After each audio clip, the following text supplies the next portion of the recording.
দমদম স্টেশনে এখন যুদ্ধ পরিস্থিতি করে দিয়েছে। এই সামনে এরা দাঁড়িয়ে রয়েছে,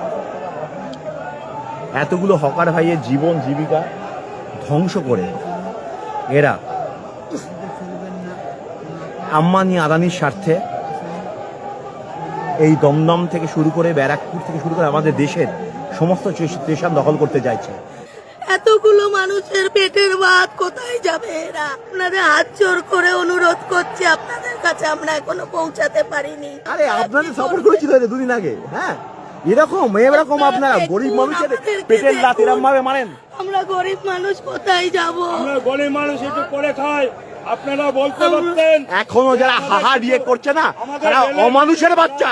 এত লোকের পেটের ভাতে কুমির নিয়ে এসছি, আপনারা হাসছেন। ভোট দিয়ে জিতালাম। এরা হাসছে, কিছু লোক হাসছে, যারা হাসছে তাদের বাইরে দিয়ে বলা উচিত এরা মানুষের বাচ্চা। আবার বলছে কি